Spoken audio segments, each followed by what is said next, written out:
This podcast is for informational purposes only and should not be considered legal, medical, or mental health advice. The views and opinions expressed do not necessarily reflect the official policy or position of the podcast and are not intended to malign any religion, group, club, organization, business, individual, anyone, or anything.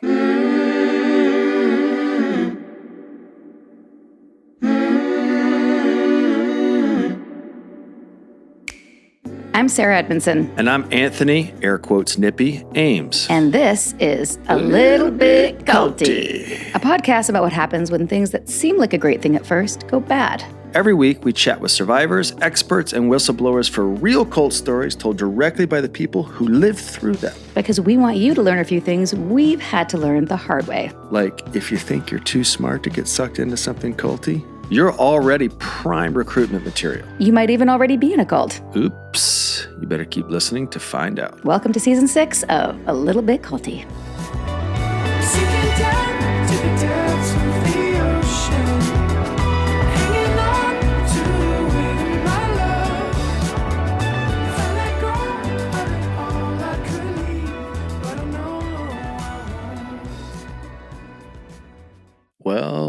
Well, here we are. Season 6, Sarah. After an incredibly long Season 5. It was a bit long. All our other seasons were 12 episodes long. I think this was like 70 episodes long. We couldn't say no. We couldn't say no. We did take a little break, as you know. I hope you enjoyed the remix/mashup episodes with our best of nuggets. And it gave us time. Yeah, prepare what I think is even more content, maybe a couple of changes in what we're doing, and a lot of projects, a lot of developments on the horizon, which we're going to share with you. What's new in the cultiverse before we launch into our first guest of Season 6, Sarah? Well, ironically, Nancy Salzman is out of prison. She's in a halfway house. And for health reasons. Meanwhile, Danny Masterson is going to prison, which is very good news for those following the fight against Scientology. Yes, a lot of controversy around that one, but I think justice is served there. Absolutely. Meanwhile, we are getting ready for our live event here in Atlanta, Georgia. And we will be also playing some of the voicemails that y'all have been leaving. We've been playing them over on Patreon, and then we realized that people from our audience aren't on Patreon leaving the messages. So we're going to play some of the best stuff. of this fall. We have an incredible lineup. And our guest to start it off is not our usual type of guest. Is somebody who I've been aware of, dare I say, in the personal growth, development space for over a decade. And I probably would have gotten into her work had I not been so knee-deep in NXIVM. She actually heard my interview over on the We Can Do Hard Things podcast with Glennon Doyle and Abby Wambach and reached out to me a couple months ago about coming to speak at her event. Which, serendipitously. Here in Atlanta.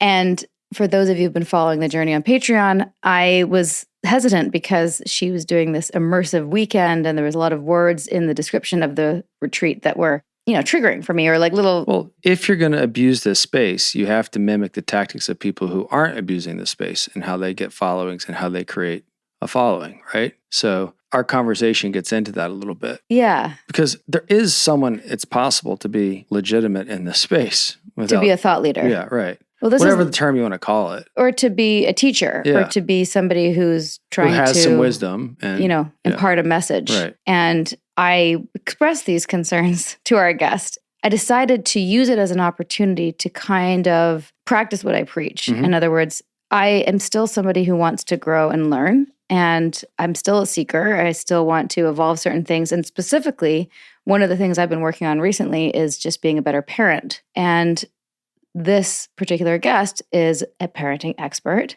She wrote a book called Conscious Parenting. Great book. And in my reading of it and deciding, if I wanted to do her retreat, I realized that it was bringing up a lot of things for me. Basically, in essence, in the space of personal development, there are so many red flags that aren't necessarily a red flag. It could be a red flag, but it could also be a green flag. This is going to be hard.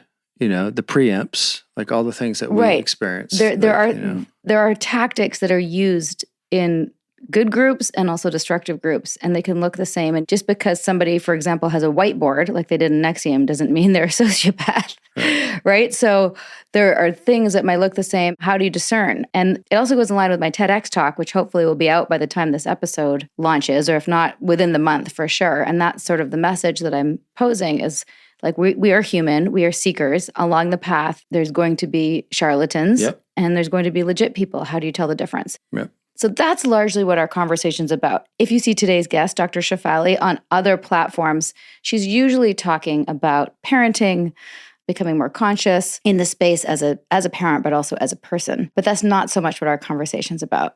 We riff on all different tangents. I think you'll find it enjoyable. Yeah, she's great. And also, if you're not into it, just skip it. We're going to be here next week with some other experts, survivors, whistleblowers, the usual. So today's guest, Dr. Shefali, is the forefront industry expert in a practice she calls conscious parenting, which I've read the book and it's really good. It uses the mindfulness tools to build a sturdier and more authentic bridge between parents and their children. As an Oprah-endorsed clinical psychologist with a doctorate from Columbia University, Dr. Shefali has published 4 books, 3 of which are New York Times bestsellers. Obviously, her teaching struck a massive nerve with parents across the globe, encouraging Dr. Shefali to open a conscious coaching institute where she trains others to practice her philosophy, which is a mix of Eastern and Western teachings, and to help spread the message of conscious parenting to anyone who could benefit from it. I found this to be incredibly fascinating and fun, and we hope that you do too. Without further ado, Dr. Shefali.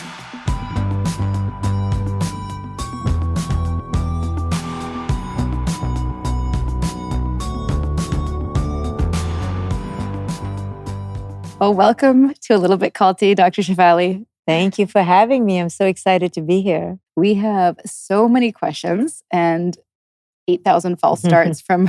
We've done like half the podcast already off camera. So. We have. But as you know, we weekly interview people who are ex-members of different groups, different experiences with coercive control, organizations that are a little bit to a lot culty. But you woke up out of a system. You talk a lot about being brainwashed and indoctrinated by our cultural programming. How did you wake up and what did you wake up out of? Yeah, so, I was pretty young when I had my first awakening, when I was at a very intense meditation retreat, where I realized that the ways I had been thinking were really not mine.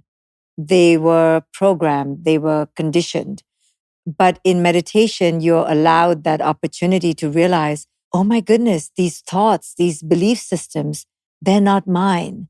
And typically that is one of the most common epiphanies that meditators have, because you create that pause between your self and your thinking. There's a space and a pause before the next thought comes. And there's a space where you get to watch your thoughts and you realize, oh my goodness, that's my culture's thought, and that's my mom's thought, and that's my dad's thought, and that's not mine. And then it begs the next question, well, then who am I? So I had my first awakening around the age of 21. And then since then, I've been on this quest to help myself and help others uncover the false layers of their cultural conditioning and arrive at a more deep, original, authentic essence. That is a beautiful mission. Yes. And I've heard you say in some of your books, like the structure of, and we're not banging on men or whatever, but the structure of like the patriarchy. That's me.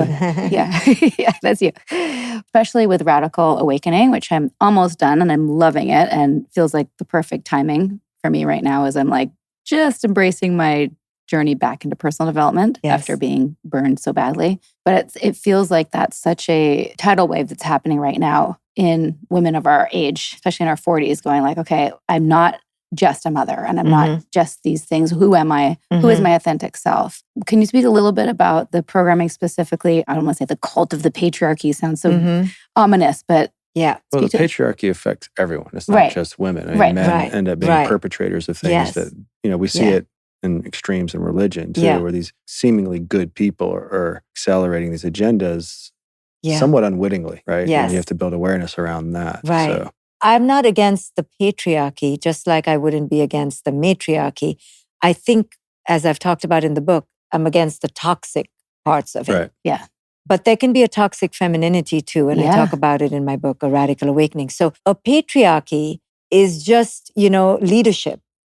Archy is a problematic word. It can be an oligarchy, right? Right. We have to be careful, but it's okay to have leadership. So if the men are in leadership, that's beautiful. If it's benevolent, if it's compassionate, if it's led by an alpha leadership that understands cooperation and understands community, it becomes toxic when the male agenda for leadership converts to domination, converts to separation, converts to exploitation. Competition, which can be healthy, becomes exploitation. Right. Leadership becomes domination. So when things veer off center and become annihilative of others who are weaker than them, then it becomes toxic, right? So if it's a matriarchy, it's beautiful, but it could be a toxic matriarchy, right? So we have to be careful. It's not that we are against anyone leading, whether male or female. It's how they lead, right? So the new wave movement against the patriarchy by women or females or those who identify as such could also be toxic. It could just be reactive. It could be coming from a wounded place. So this idea that now I see so many women railing against that, oh, I'm not just a mom. I go, wait a minute, don't knock motherhood. Motherhood is amazing. Beautiful. Yeah. And I feel women, because of their wound, flailingly reactive against what they perceive as a perpetration against them, to not be pigeonholed as a mother, but then they're throwing everything out with it, like I so don't want to be identified as a mother that now I'm, reactive against it. And that's coming from a wounded place. How can we be mothers and be everything else, but also realize maybe being a mother is a whole lot too. Yes. Right? I mean, how much can we be? Do you remember, I don't know if it was like a year or two ago, and you were with some friends that were talking about being mothers and like just mothers. And I was like, whoa. Yeah. The just mother The thing. just mother thing is needs that, to, like, I was be like- reframed. And listen, by no means am I like evolved to a certain point. Like I'm guilty of probably all the things that are toxic at some point in my life with the patriarchy. But as someone who watched my wife give birth to 2 kids, I was blown away. And I think it was, I can't remember who it was two of your friends. I was like, you guys need to slow your roll on that and really recognize that, like, if a guy can't take that in and be somewhat amazed and like appreciate that, it's certainly on him, but you guys don't have to take on the onus of feeling less, feeling like you're overweight or all those things. Like, or that we need to do more. Enjoy the shit out of it. Or we need to do more. Yeah, say we don't have to do it for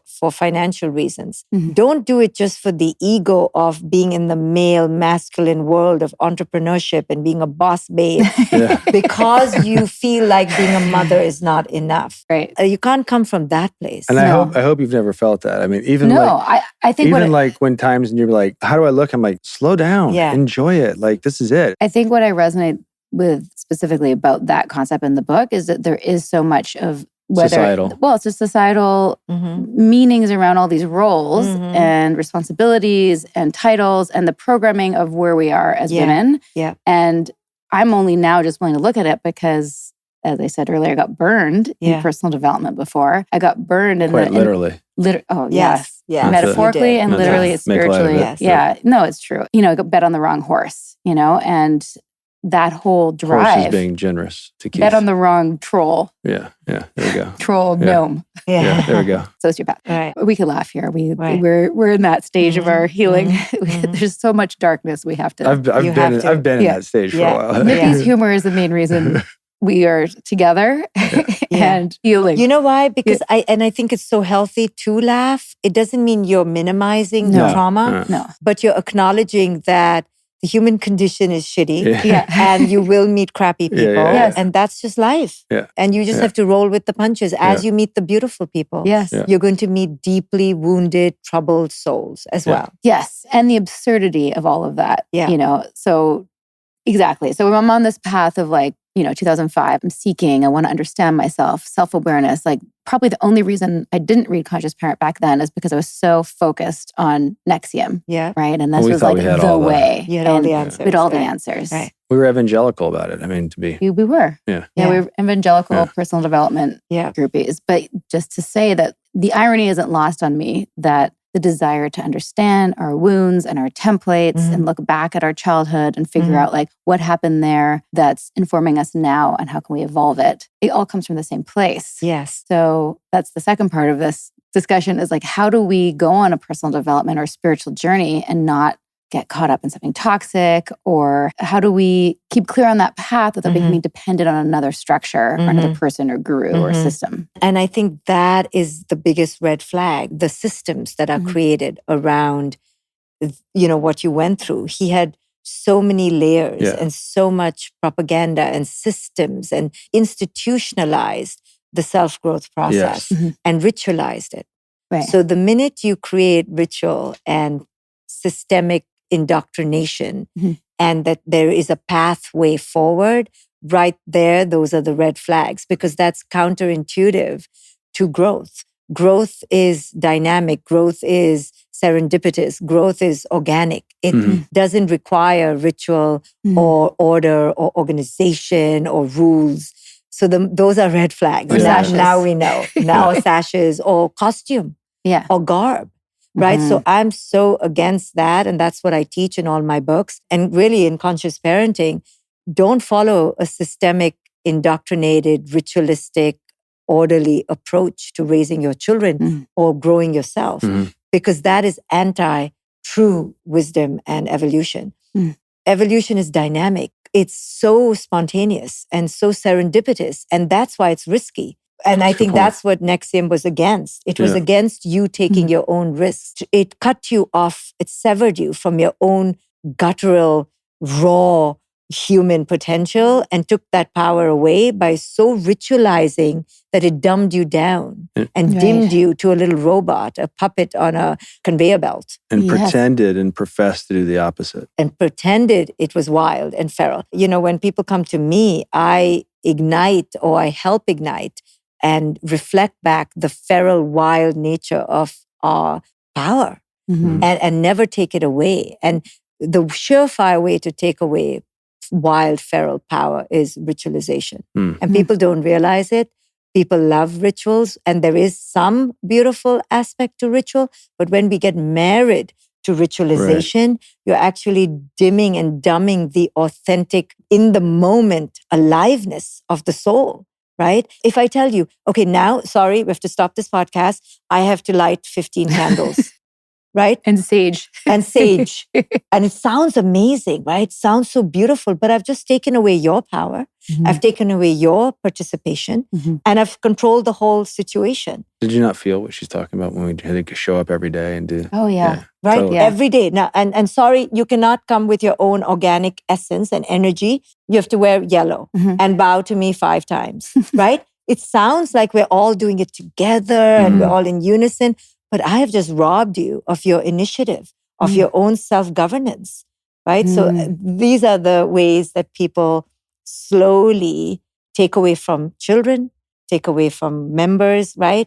If you come to my events or my courses, it's wild. Like you'll be like, who's in charge here?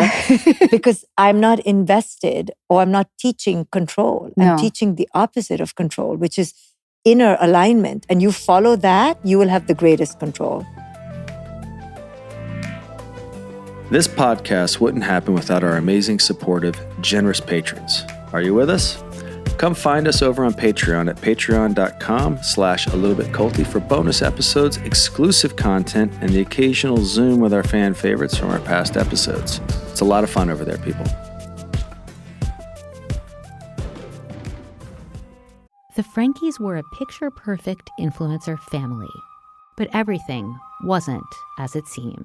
I just had a 12-year-old boy show up here asking for help. He's emaciated. He's got tape around his legs. Ruby Frankie is his mom's name. Infamous is covering Ruby Frankie, the world of Mormonism, and a secret therapy group that ruined lives. Listen to Infamous wherever you get your podcasts. Meals bring people together, but for many families, providing their next meal can be a challenge. You can help by participating in Macy's annual Feeding the Hungry food drive. All proceeds go toward local food banks and families. Now through January 31st, you can purchase an icon in-store or online, or watch out for the blue Feeding the Hungry shelf tags, where a portion of your purchase will be donated to local pantries. Together, we can combat hunger in our local communities at Macy's. Break time's over, people. Let's get back to this episode of A Little Bit Culty. It's a good one. It's a great point because, and I'll share with you how they normalize that Yeah. in the module. The very first module, I believe, was called Rules and Rituals. That was the first one, Oh right? my goodness, I know. really? Rules and Yes, rituals. the very first one. And they basically went through, where do you see rules and rituals in society? And they got the audience to participate. Your School. honor, Yeah, school, yeah. all these things. Yeah. So Uniforms. basically, Yep. what he Your did, honor. I think, very well is he basically said, hey, look, this is normal. You've already done this before in Oh your my lives. God. School and all the other things, which how many people of us resisted school? Right. How many people of us don't like But you being... just have an authority issue. Right. But there's also people that come Right. in and go, where's the structure? Yeah. Because we've been conditioned to it. So Right. seeing the rules and rituals can actually make people feel a little bit more comfortable. And what they don't necessarily recognize is that they feel comfortable having their power taken away from them. Yeah. But here's the thing. Yeah. So I'm doing this event, Evolve, and you're coming for it. People will ask me, what is the timetable? Mhm. Right? Like months in advance, as if I know. And I say to them, it will be revealed like a day before, if even. Yeah. You have to get comfortable with just coming to experience the moment. If I created a timetable and rules and rituals a month before, that means I'm not living in the present Right. moment. Mhm. I want to show up with my most recent, authentic best self, Mhm. which will arrive a day before, right? Right. But look at what they did with you, right? They normalized it by telling you that you're already acculturated. And so for those who want the structure, what they should have said is you will find the structure through your own inner alignment, through your own inner listening, through your own inner knowing. But they were too terrified to give you that much power, right? No, they And took that's that what away. the school system does, Yeah, I right? totally That's what agree. every system Totally does. agree. The religious institutions, the judicial institutions, the marital institutions, all of them have codes, rules, systems of conduct. And if you violate them, there's punishment in hell. And also you're bad. You're bad. That's Yeah, what I mean. You yeah, cannot yeah. violate these rules. So look how they steal your inner empowerment. Well, it's somewhat of a catch-22 because maybe you don't agree with this, but I do think structures have a value, Mm-hmm. right? Like for me, I had a routine when I was trying to achieve something. I had a discipline, and from that discipline, it freed me up to be Yes. a better athlete, a better speaker, or whatever it is, because I Yeah. had some rules and some practices. So there's Yes. value to it. So how do you discern, or how do people discern when those tools are okay, if they're aligned with whatever it is you're trying to achieve? And then when people just go hog wild and they want to abuse, what is the thing that can reel them in? It has to be some sort of structure, law and order, or whatever it is. Right. But when the structure is maniacally imposed, It causes the chaos. it causes more chaos. And if you give power to the external beyond listening to yourself in conjunction, so I talk about the balance between the form-based world and the formless. And there needs to be a beautiful synergy between both. But sadly, in our excessively materialistic, power-hungry world, form is given too much reliance, and the form comes from the outside. Right. And that's where you will mess up. Yeah. So the formless, which is our own inner stamp on things, our own inner authority, if that is not in equal or greater balance with the form of the world, we will lose our way. Yeah. And sadly, because we raise our children with such little reliance on their inner formless essence, and we teach them to rely on the outer form-based world, we have automatons in the world who then lose their way. Yeah. You know, all of us have lost our way because of we were indoctrinated in that system which overly relied on the external to validate us. Right. And oftentimes they become the perpetrator of the structure. Then they become, because they think that's the way. Yeah. Right? I was really curious, since you've read my story and we've chatted about this a little bit. Do you see certain templates?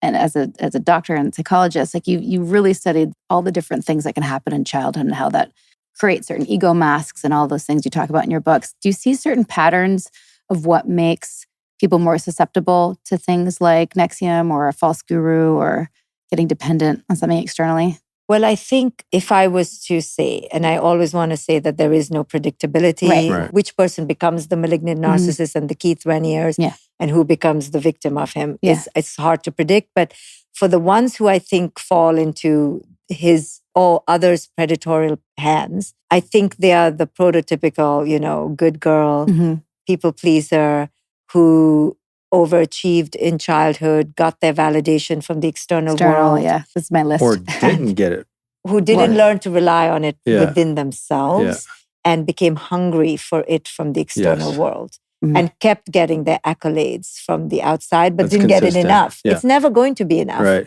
Because whenever it's from the outside, it's always capricious and transient. So you're always thirsty and you become an addict for it. Yep. So the very sweet, beautiful, from the inside and out, caring, prototypical, silent, obedient, good girl is a danger Mhm. for herself, to herself, because she will grow up typically to be prey to predators. Mhm. And the good boy too.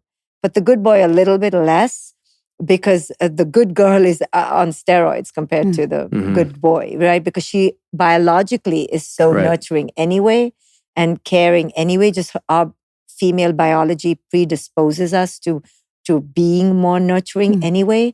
So now we want to take care of everybody. Now we want to save everybody. And then, I mean, that's what happened to you, right? Mhm. You fell in that role so easily. Every adjective you just described, I Is had, you. yes, I put on my list. And partly why I wanted to come to Evolve, because I feel like I've become aware of those things, but I don't think I've evolved those things. Here I am in Atlanta. I'm new here. I'm still doing all of those things, but in a different way. I'm like, maybe I'm more aware of it, but the core wounds are still there. Right. You know? So we can still keep a lot of those qualities, but heal the broken place that they were emerging from. Because I'm still all those things too. I've just learned to really take care of myself in a better way before I become the good girl. Right. So I'm still a good girl like you are. I'm still a savior. I'm still a people pleaser. But I'm not doing it from an automatic, reactive, broken, desperate place that I used to do it from for really most of my life till a few years ago. So I can't talk too much, but I'm healing that and coming from a place of strength now. And that's one of the things I like about you is that you're like, you're not pretending to be, you know, the enlightened Buddha. You're like, these are some of the things I'm aware of and I'm doing it with you. Yeah. That's another good red flag. If anyone claims to be enlightened or an example, far superior, calls themselves a guru, puts themselves on a higher rank, that's a sure red flag of a malignant narcissist. That you a need higher to, chair. A higher chair. Big chairs. Big chairs. I don't know whether you... Across the board, big chairs have been... I love Osho. Do you know Osho? Yeah. But I also am very aware that he was probably extremely narcissistic. Yeah, we found some... And his big chair, you know, he had a big chair. Yeah. So people who walk around with their chair, carry big chairs, big costumes, big garb,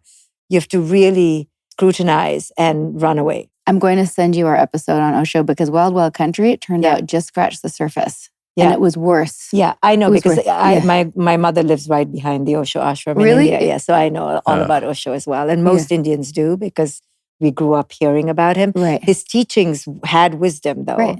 Yeah, that's the danger. And you have to look at the whole person, right? So you can't have amazing pearls of wisdom drop out of your mouth, but then you're living the most debauched life, right? You have to be integrated. And that's the thing. Many people are not integrated and their ego stops them from being integrated. They have the intellectual wisdom, but they haven't integrated it into the day-to-day, which is hard to do. Yeah. Right? I mean, ask me. I screw up every day because I'm like, damn, this wisdom is hard to integrate. But I own it. And that's the human part of our existence. And we need to relate to people from a human place, not from a godlike place. Right. The distinction is, it seems that you want to integrate it. It seems that they have an intellectual understanding of what it looks like and sounds like, but aren't necessarily driven to integrate it. They don't care and to so integrate now they're it. just leveraging it for the power. So now it's serving them as opposed to them serving it. Correct. Because if you leverage it just for power, you can make all this money, you can have all this glory. When you try to integrate it into real life, you realize with humility how difficult the F this is. And then you come off your own pedestal and you are going to now reveal yourself as a human. They're not interested in that. You have to sit in the equal chair. You have to sit in the equal chair. Yes.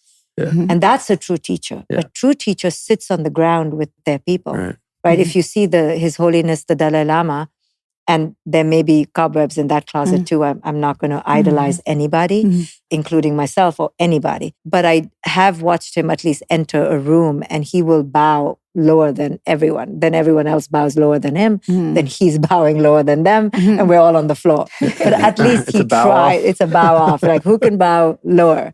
but at least he tries to emulate humility. And many of these teachers don't even try, right? So these are the signs we have to look for in a good wisdom teacher. Are they humble? Are they real? Are they honest? Are they accountable?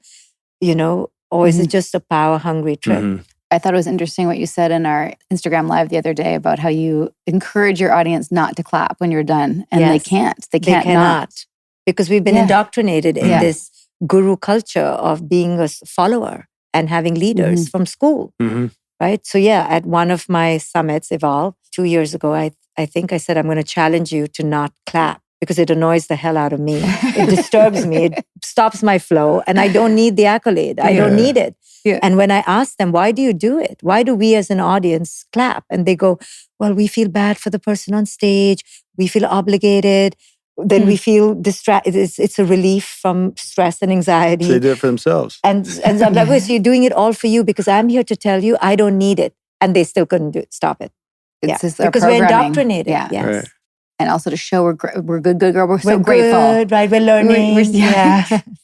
I was the learner always in the front row, by the way. And Nippy was in the back row. I was in the back sleeping, row. Napping. I was to take care of myself. Yes. That's why he didn't get promoted to the green sash. I gave up on that. So you have a lot of the tactics of indoctrination, which are rooted in good principles. Like, this is going to be hard. What I'm saying is the faux guru and the person really trying to help often kind of look sound the same and have a lot of the things. And we've done enough work to know that the faux guru comes in and is like, oh, what are they doing? And just kind of taking notes, and they're mimicking in a lot of ways. Yeah, like Keith used to do this faux humble thing. For someone who's authentic. Yeah. What's the faux humble? Do your impression. He would just lean forward and kind of, it's interesting, one might find that the world in this aspect is, choosing my words here, somewhat unpleasant. And he'd do this whole like he was thinking, and the depth of his thoughts were informing all his actions. But let me ask you this. When you were sitting in his presence, so this is one of the signs that I think reveal whether somebody's real. Not a real guru, because I don't believe in a guru anyway, just a real human. Yeah. Did you feel his energy? Like we are feeling our energy. Yeah. You did. So he was capable of showing his heart. No. Oh, that's what I mean. No. Well, how did you rationalize not seeing or feeling his heart? I was missing it. Yeah. Oh, that's what they do? They say something's wrong with you? Yes. I didn't necessarily walk around thinking someone was wrong with me. I did. I had just accepted that's who he was. I stopped challenging it. And I accepted the narrative, and I didn't see behaviors that conflicted with what his persona was. Meaning I didn't see abuses. I didn't see reactivity. You also did not see his heart. No. Right. So see, that's it. In fact, here's what I saw. Yeah. He had glasses on, and I would see kind of dead eyes. I thought I wasn't smart enough. Yeah.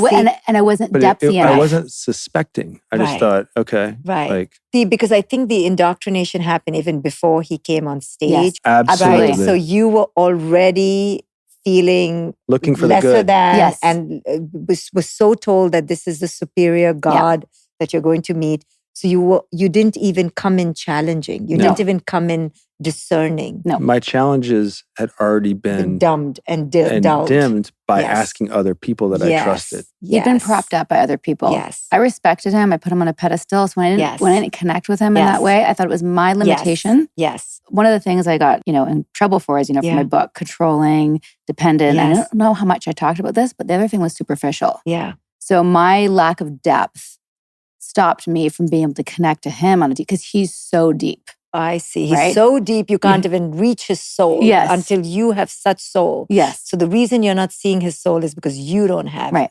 Oh my God, what a trip. I know. But connected to that, this line of defense that he created with these other people. It was smart. That's another big, for me, a red flag. And I'll tell you how it plays out in my life. Tell me. So people tell me that I should have more of a barrier. Because honestly, if I won't even say it on air, how many people work for me. I will not even reveal that. Okay, I'll give the illusion that I have an army. Okay, but I have an army of one. Okay, now I'll tell you why. Yeah. So people tell me you should have a defense. You should not be so accessible. But here's the thing. I don't want other people being a barrier between me and my people. Like I don't even want to say the word my audience, but I say it in quotes. Community. The word my is problematic to me. That's why even in the book, for my child in all my parenting books. I put my and I can't even say my child properly because It's I put actually it an in interesting quotes. so reframe great. I didn't even consider, but yeah. So the my is problematic for me. So please know Yeah. I say it in quotes, Right. but I can't always give the bunny ears. So, but people think that people in power, like whatever power we have, should be barricaded from the lay people Mhm. by an army. And that's really a sad and sick philosophy. Mm. Mhm. I want to be accessible. I don't want the audience to be inaccessible to me. Meaning, I want to touch my audience. I don't want a barrier. But the strategy that many leaders use is to have this very thick wall between them and quote unquote their people for this precise reason, so that they get indoctrinated by their second and third in command before they even reach them. Mhm. So then by the time they reach the real person, their instincts are dulled. Right. Their Right. own heart is dulled and barricaded by the barricade. You Right. see? And also it's dangerous because you can't Demystify well, it. you can't control. So we had Eckhart Tolle on our podcast Yes. and we were like, He's a friend of mine. yes, I know he yes, endorsed your book Yes. and he's randomly popped up into my life the week we left Nexium. Yeah. And It's a crazy story. It's a crazy story. I'll Yeah. tell you that sometime. But we chatted a lot about like baby with the bathwater and toxic spirituality and stuff. But one of the things I asked him was like, how do you make sure he's got a big organization. Mm-hmm. Like, how do you make sure that, I mean, humans are humans. Mm-hmm. How do you keep them in check? And I don't think he actually really had an answer for that, if I recall. But with one person, you're safer, I think, in that way, because you can keep more of an eye on things and make sure that people don't abuse their power Right. in the structure Right. that's attached to your name, which is Right. a real risk, I would Right. think.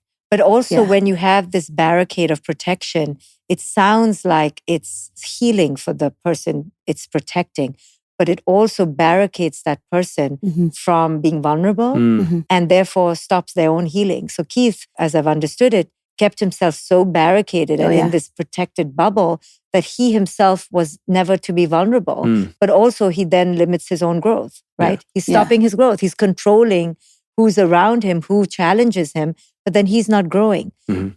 For me personally, I want to grow. I want to be vulnerable. That's why I'm here. Mhm. I'm not here to just edify others. I'm here to edify myself. Mhm. But we have to interact with people in a very human way to have that real life energy, right? Yeah, and he had handlers. Handlers. Handlers. Yeah. And people. And that were obedient. and all- Exactly. And the So no one challenges Yeah. no them. one challenges him. So then you don't grow. And that seems to be consistent with anyone who's a thought leader or even just like a culty business Mhm. leader in different Mhm. spaces where no one around them can even say, I don't think that's a good idea. It's not. Right. And so, Right. so no one's challenging them. So then so here's Keith going, yeah, I'm just going to brand all the women. I'm just going to brand them. Right. I'll see just it. create my own little world Yeah. where I'm cozy and safe, but that's completely anti-growth. No. That's anti-life. And anti-humanity. Anti-humanity, anti the whole message. The message is to be in this together, to be what your pain is my pain, my heart is your heart, to interconnect. And these very leaders are creating separation and disconnection and amplifying the unworthiness that the people came there to eradicate in the first place. They're increasing it, you know? Mhm. Yeah. They're saying you are unworthy of this rank or to meet me without these specifications. Mhm. That's it's going to create more unworthiness in people, right? But that's the goal. That's the goal. That's the goal. And that one step further, he wouldn't even give you a time. It'd be like at some point in the next 24 hours, and you'd just be waiting. Yes. Oh my. Yeah. And it could be the middle of the night. You have to keep your phone on. Well, it Right. was Testing. preference to be at the middle of the night because your defenses are Yeah, but this is, what I teach in conscious parenting is so against this, right? And I'm telling the parent, I mean, forget a cult leader. I'm telling even the parent, they're not allowed to wake their child up in the middle of the night Mhm. or keep the child waiting. And the parent says to me, well, it's my child. I get to do what I want. It's my child. How can you tell me not to do this? And I go against parents, right? This has been my whole movement. Even if they came from your womb and blasted it and you put on 30 pounds and you don't have a uterus anymore, I don't care. You do not own this human being. Yeah, you're not And giving I them the bill. Yeah, exactly. They don't owe you anything. Too bad for you. You decided to have the child. Now you own it. Yeah. And you will not glorify yourself through this relationship. Yeah. So I don't even allow a parent to do it. Talk about a leader, right? Oh man, I wish we could just put Keith Raniere right here and you could just show him. But that's Yeah. my hope Yeah. is that when we raise children Mhm. to be empowered, to speak up, then they will not be prey like you and I were to our programming. And now, a brief message from our Little Bit Culty sponsors. Meals bring people together, but for many families, providing their next meal can be a challenge. You can help by participating in Macy's annual Feeding the Hungry food drive. All proceeds go toward local food banks and families. Now through January 31st, you can purchase an icon in-store or online, or watch out for the blue Feeding the Hungry shelf tags, where a portion of your purchase will be donated to local pantries. Together, we can combat hunger in our local communities at Macy's.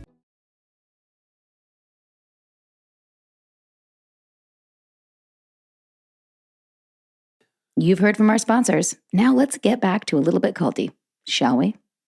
Do you feel comfortable sharing what happened to you recently, how you got taken advantage of? Sure. I'm not above being taken advantage of. So I've been royally fucked many times by many people and taken advantage of.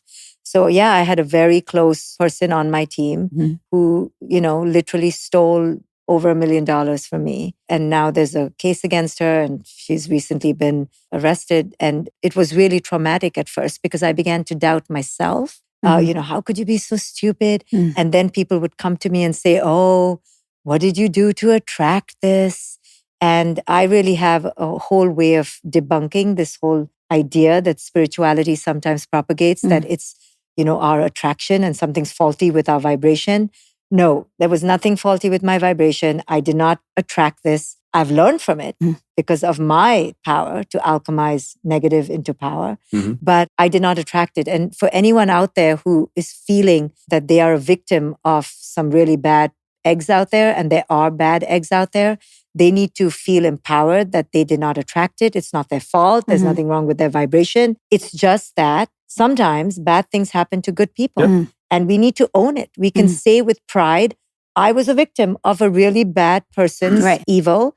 And it's okay. There's no shame in being a victim. There is shame perhaps in being an indulgent, victimized person. Right. Victim mentality. Victim mentality or staying in victimhood. But there's no shade on you if you're a victim. Speak up, victim. I was molested in my childhood. I've been speaking up about it ever since because I didn't do anything wrong. Why am I feeling bad about it? And that's how spirituality sometimes gets it wrong, by making the victim feel there was something wrong in their aura or their vibration or no. Let's learn from it. Let's grow from it. But don't feel bad about being a victim. There's shitty people out there. You've had them. I've had them. And no amount of wisdom can counteract a shitty person coming in front of you. You just have to learn to deal with it. People are masters at concealing. And the beautiful caveat, though, is that their true colors will be revealed. But sometimes after a lot of pain. And so this person, eventually I did find out about this person.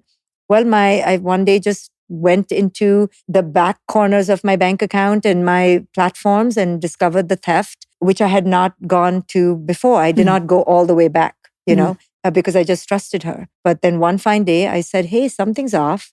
Let me go deep into the back, coffers of my treasury. And I realized that I didn't have the passwords and things were, concealed from me. And within 15 hours, I understood that she had been stealing from me. So then I got really upset with myself. Oh my goodness, it took you 3 years to do this. Why didn't you do it sooner? Well, because this person was really good at concealing. And I trusted. I was a good person who trusted. So I had compassion for myself. And I want people listening, and for people like, who've had experiences like you, not to berate themselves, because that's just a whole other cycle of shame. No, we need to go, I was really, really good. I was really kind. I was really compassionate, really trusting. And yeah, I got stolen from. Okay, it's just money. Now I will recover. And I will help others not to make the same mistakes I made. I will try to teach them to look out for the red flags. But I went back to all my red flags. Man, even if I had paid attention to every red flag, she was lazy. She didn't work hard enough. She wasn't honest. I found her lying about this and that. But I had so much compassion for her that even then I could have never, ever imagined the depth of the abuse that she financially inflicted on me. So I have to forgive myself for that. Absolutely. Well, you brought up a good point. Something I wanted to ask you is as one of the tenets of spirituality that I feel gets warped in the wrong hands, which is this concept of personal responsibility. Yeah. When you have, let's say, we're having a struggle, and I could blame him, want him to be different, or I could look, okay, well, this upset is within me. This is from my programming. This is my template, my expectations, my parents' divorce, whatever you want to look at, right? Yeah. There's such a beauty in personal responsibility and looking within and the inquiry. And then that in the hands of somebody like Keith or somebody who wants to abuse, it protects them from bad behavior. Yeah, I'll speak to that. There is no personal responsibility without also the space to acknowledge your personal pain. So, for example, if a woman comes to me and she's 30 years old and she's upset about her parents divorcing when she was 6, as a therapist, I will tell her, okay, you have to now take personal responsibility for your own life right now. You're 30 years old. We have to move on. And I want to hear about your pain. Right. So what they did with you is they just dumped it all back on you, but they didn't hear where you were upset, where you were angry, where you had feelings about them, right? Even to this day, if my daughter brings up pain around my divorce from her father, I will say, come on now, we have to move on. And I'm so sorry that I caused you pain. So nowhere did they take ever personal responsibility for the pain that they caused you or that you had misgivings. There was no space for you to show up in your confusion, in your doubt, in your misgivings. There was no space for that to be validated. So that's not personal responsibility. That's victim blaming. That's just victim blaming. Like, no, you have a problem. It's your problem. Yeah. There's no integrity to and the exchange. And not only that, my reaction to what happened was the very reason why DOS needed to exist. Yeah. So took it to the next level. Not only could they not admit that they had made a mistake and hurt me, but they doubled down. They were like, they doubled down. And this is why we need a women's movement. Yeah, so any objection to the narrative becomes evidence of the need for the abuse. Yeah. And what I try to encourage, so at my summits or in my courses, is dissidence, right? Speak up. Tell me that you don't like this. Tell me where it's poking you. Tell me where this is rubbing you wrong. And let's have a real healthy debate about this in live. At one of my last Evolves, a woman came to me in the break and she told me, I think she even called me a bitch, or she said I was acting like one. Okay. But I welcome it. Yeah. And she said, I flew all the way from Australia. I want my money back. This is awful. I don't agree with what you've been teaching and I'm having a real problem. So what I did is I called her on stage and right in front of everyone, I made her repeat what she said to me privately out in the open. And I did a whole process with her. And of course, we then find out that her boyfriend had broken up with her. She was really feeling disenfranchised. She was taking it out on me because I wasn't saying things that were, coddling her. I was pushing her to look at her own self. But I did it in front of everybody. And she was angry with me. And I said, I will give you back all the money, but come on stage and talk it out in an honest, open way in front of everybody. And it was serendipitous. It was in the moment. People thought I had staged it because she was at the end of it, on the floor in a heap, totally realizing how she had projected on me. She thought I was the bad mother and all her mother issues and her boyfriend leaving her abandonment issues were coming up. But I showed people that I wasn't afraid when people are upset with me. I know it's not about me. And I did not blame her. We went through a process together where she authentically wrestled with her issues on stage. So this is what I do when people are upset with me. I go, okay, come, let's talk about it in front of everybody. You want to be upset with me? Let's talk about it in front of everybody. I'm not afraid.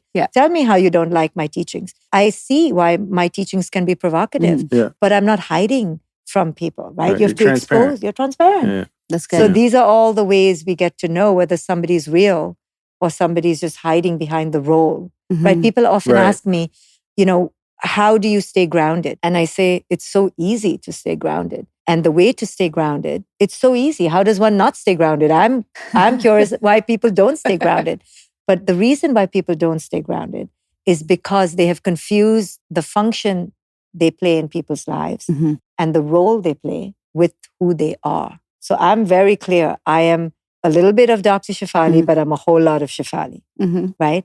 And I'm very clear that when people come to a summit or people take my courses, they are seeing Dr. Shefali, Mhm. which means they are having their own relationship with Dr. Shefali, which has nothing to do with me. Mhm. So they can love Dr. Shefali, but it's not me they're loving. They're loving the role I'm playing in their lives. Mhm. But they're projecting a whole lot on that Right. role. That has nothing to do with me. So, but if they're upset with Dr. Shefali, I want to participate. I want to understand. I want to have compassion. It's not like I just absolve myself of responsibility, but I also don't get carried away with the adulation Mhm. that Dr. Shefali gets, right? Right. Shefali's not getting the adulation. Yeah. Dr. Shefali is getting the Right. adulation. And there's a very clear, although it's the same person, I'm very clear that I'm playing a role in people's lives Mhm. and I cannot abuse it, but I also cannot get heady with it and I cannot run with it. But also when they demonize Dr. Shefali, I don't need to go into the You don't gutters have of to- depression. Yeah, you don't have to agree with it either. I don't have to agree Yeah. with it either. Yeah. There's Yeah. a healthy relationship there. That's good. One of the things to reframe the victim shame thing is, there was a lot of shame when it came out of like, I'm embarrassed, felt stupid about it. There was a lot of questions like, how do you let that happen to you? Right. And my response since we've done this is it didn't happen to us. We happened to Keith, Yes. Yes. right? Yes. He was abusing the whole time and he finally met a wall of people who actually are good Yes. and did the right thing. Right. And that's why he's sitting in a jail Right. cell for 120 years. And it's okay if it takes time. Yeah. It's okay. Things take time. It's okay you took time to let it percolate and let it fester and you did get taken advantage of. It's okay. But then you The came out on the universe- right side. The universe is I fair. did too. Yeah. I took 3 years to figure out this person. But then guess what? Who's the winner now? Who's the loser, right? So it's okay if things take time. And even in terms of winning and losing, I just feel like good one. Yes, Like in yes. terms of like, I was 27 when I signed up. I think you were 27 as well. I sought out to do a good thing. Yes. And I ended up doing a good thing. Yes, exactly. It takes time. It's But not now, how I designed it and how I thought it was going Right. to go, but but not only that, you are now alchemizing it even more. yes. You're talking about it here. You know how many Yeah. people you're helping, Mm-hmm. right? So I'm going to make good out of that betrayal that For happened sure. to me as well. I'm going to help other people. Yeah. But we cannot live our lives pretending that if we're just good enough, nothing bad will happen to us. That's dangerous. That's Right. That's baloney. really, Yeah. it's baloney and dangerous. Because Yeah. then when bad things happen, we begin to say, oh, maybe I'm not a good person. No, that has nothing to do with how good a person you Right. are. Life happens. And in fact, let more bad people come into my life. It's okay. I will alchemize it and I will make something powerful out of it. We cannot cocoon ourselves from quote unquote bad people. Totally. There's a great quotation I read recently, Plato. It was like, the consequences for not getting involved with politics or whatever, politicians, whatever, Yeah. is you end up being ruled by inferior people. Yes. Now, I'm not saying get involved with politics, but Yeah. I think it's a great metaphor for get involved with certain things. It's okay. Because if you don't, Yeah. those bad minds who are motivated to do badly will Right. end up be making decisions that affect you. Exactly. And I always say, better me, good it happened Right. to me Right. because I can handle it and I will take this person out. Yeah. And it's okay to be attracted, even attracted to a Keith Renier or a quote unquote bad person, because ultimately we will figure it out. Yeah. It's okay how it started. It's about how it ends. Yeah. And it's okay if the process is murky and mucky. It's what Yeah. came out of it. What is the outcome of all of it? Mm-hmm. How did we alchemize it? How did we metabolize it Mhm. for the greater good? Look at what we get to do now. Yeah, Yeah. look How what we cool get is to this? do. Yes, yes. And I got we're to doing what we set out to do. yes, and I got to meet you, and now you're coming to Evolve. I mean, all of this because of the work you're doing in the aftermath of one of the biggest traumas of your life. It's a gift. Yes. Okay, can we make an action plan for Evolve if I get triggered? Do you have whiteboards? Do you use whiteboards? No. Okay, good. I barely use PowerPoints. People have Do to you beg me use to. sashes? Do No, you use there's word salad? nothing, I'm just no. going to preempt it. I'm just getting them all out right here. How big is the chair? I stand the whole time. Yeah. For years, I didn't even put it on PowerPoint because I said to myself, if people don't feel it and don't walk away with a resonance that's visceral, they don't need to get it cerebrally. No. Right. But now That's a good I point. sometimes use Yeah. PowerPoints. But it's all about inner work and growth. But it's been so bastardized that I feel embarrassed sometimes to say I'm a wisdom teacher. I can't stand those words myself. Or thought leader. Or That's- thought leader Yeah. because it's been bastardized. That's Yeah. the casualty to all these guys Yes. doing that Yes. is that someone can always say, oh, you're like this, you're like Yeah. that. And It just makes it harder for people who are authentic. How do you go on a personal development journey? How do you, if you've been duped, how do you separate the baby out with the bathwater and not throw it all out? Because we spent 12 years there. I didn't want to do that. And so much of what we learned was good. And I swear he stole from your books and Eckhart and Power versus Force and probably 7 Habits of Highly Effective People. I The basics. Power versus Force. He took literal I verbatim. don't want to throw that out. Yeah, but you take the teachings, you dump the teacher. Yeah. That's always the rule. You always dump the teacher. Mhm. Even when people come to me, I say, dump me, keep the teaching. Mhm. Don't take me home with you, right? We can't take you home? No, This you was our cannot. plan. You take the words that resonate. That's it. And I like dump that. the rest. Okay. And Dump the teacher. so your 12 years were not in vain. No. The teachings are delicious. Yeah. I love Osho's teachings, but Osho himself, I have issue with, Yes. right? Yeah. But I adore his teachings Mhm. and I can do both. Right. And this is the art of a higher, transcendent, evolved space of living. It's okay to see the shadow in people, but take what you need out of them and dump the rest. Okay. And so your 12 years were not in vain. You I learned agree. beautiful things. I agree. We had lots of conversations with a lot of intelligent people, Yes. volumes of conversations. We got to understand people, impulses, Yes. psychology, dynamics that inform what we're doing now, Yes. undoubtedly. And Mhm. even if all the 12 years just got you to a place of realizing all the things you don't like, Yeah. that's huge. Yeah.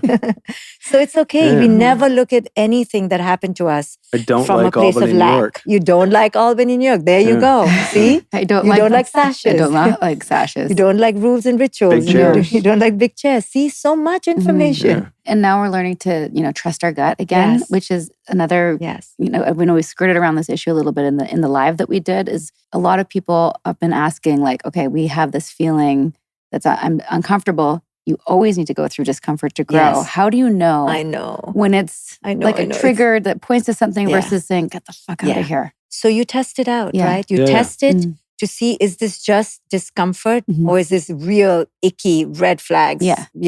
Because many people don't like me too right Right. away. Mhm. And I'm like, what the hell did I do? So then I know it's like, okay, you need to go work on yourself. You're just projecting a whole lot onto me because you think I look this certain way. So I definitely can't be that because of how I look or how I sound or I'm from India. People have solid projections against me, Mhm. which are unfair. Mhm. But I tell them, go test me, go listen to me. Don't just dump me out. Mhm.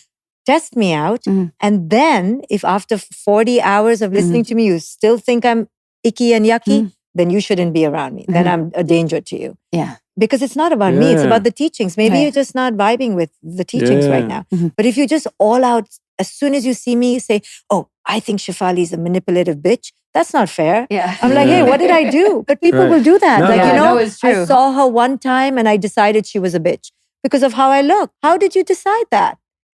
Some And people bloody are, hell. Some people Brunettes. are a scratch looking for an itch. Yeah. So Yeah. then I tell people, sit with it, test it out. That's why I give so much free content to test it out for free. Yeah. Don't just dump me out Mhm. and then decide. And there's a difference between, a little bit of suspicion to all out ick. Mhm. There's a big spectrum there. Yeah. So good to be suspicious, Mhm. Yep. test it out, but let's also adapt. Maybe give this person a chance too, Mhm. Give me a chance. So this podcast is free on our platforms. People will listen to it. If they decide they're like, hey, we want to do more, want to come see Dr. Shefali in Atlanta live and dip our toes back into personal development, what can they expect out of that? Yeah. So I only do one in-person event myself, although I go for many talks all around the world. I only have one signature event that I do once a year, and I'm even thinking of doing it only once every 2 years. But this year, it's in 3 weeks in Atlanta. Sarah Edmondson is going to be on the stage with me. And we're so excited. And she's going to be book signing. So it's my in-person event. It's a weekend retreat. I call it my masterclass. It's live. I mean, there's nothing like it. I grow so much from it. It's fun. It's raunchy. It's X-rated at times, and it's very provocative. So if people want to learn from me and Sarah and come meet us in person, they can join us at Evolve. They can go to my website, get all the details, and I'm giving listeners a 20% discount with the code EVOLVE20. Amazing. Awesome. Yeah. And there's 2 other people that are going to be there too, which I'm really excited Yes. about. The First Lady of Canada, Sophie Gregoire Trudeau. Oh, wow. And the most amazing Elena Brower, who's a mystic yoga teacher, spiritual wisdom giver. I can't wait to Just meet her too. Amazing, yes. Somebody sent me one of her spoken words. She is beyond. On Spotify when I was like in the worst of my worst in the healing. And it's like, it became a mantra for me. Now, Elena is a teacher. Yeah. Like bar none. Yeah. And doesn't make any bones about being a guru. And she's just a teacher. Yeah. And Boss babe? No, she's not a boss. No. She's so far from being a boss babe. Yeah. She's just a true wisdom giver. That's awesome. And that's what we are. And you'll meet my beautiful, in quotes, community. Yeah. They're not mine by any means. And they're just beautiful people who've understood consciousness and are propagators of conscious parenting, even if they're not parents. So this is a weekend for parents, non-parents, single, couple, polygamous, all kinds of people. Amazing. Bring the flag. Yes. Again? It's over Columbus weekend. I have limited scholarships. If people want to that's apply, right. they can write to my office. I have some scholarships What's left. your office email? office@drshefali.com.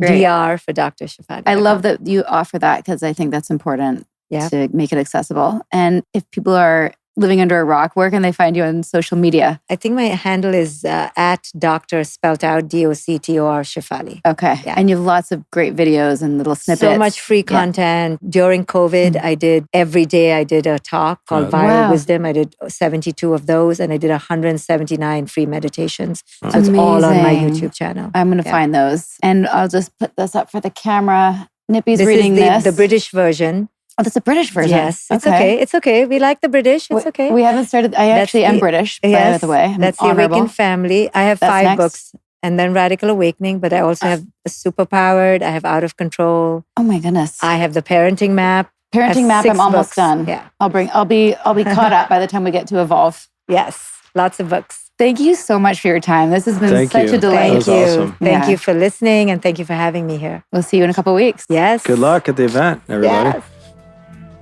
Like what you hear, do you?